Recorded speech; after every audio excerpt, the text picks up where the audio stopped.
तर आरक्षण देऊन कोर्टात टिकलं नाही तर समाज नाराज होतो असं गिरीश महाजन यांनी म्हटलंय। तर आरक्षण टिकणार नाही चर्चेवेळी का सांगितलं नाही असा सवाल मनोज जरांगे यांनी केलाय। चर्चेच्या वेळी का सांगितलं नाही त्यावेळी आश्वासन का दिलं असा सवाल देखील जरांगे यांनी केलाय।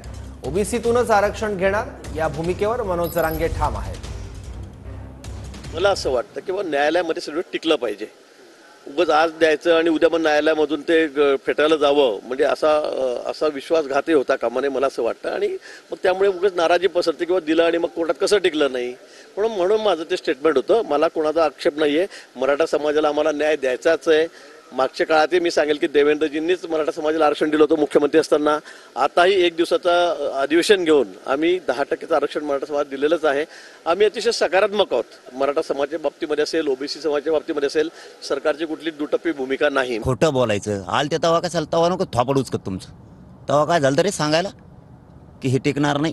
तेव्हा तर सगळ्या सोयऱ्याचं होतं जेच पाठायचे सचिव पाठायचे तेव्हा बसतं म्हणायचं तेव्हा सगळं होतं म्हणायचं तेव्हा कळत नव्हतं का ते आम्हाला काय माहीत नाही। आम्ही दिलेल्या व्याख्याप्रमाणे सगळ्या सोयरीची अंमलबजावणी पाहिजे ते टिकलं सुद्धा पाहिजे। आमचं हैदराबादचं गॅजेट तातडीनं लागलं पाहिजे। आम्हाला माहिती आहे की हमेशा यांनी 40-50 वर्ष माझ्या समाजाची फसवणूक केली पण मी आहे ना किती फसवणूक केली तरी मी समाजाला ओबीसी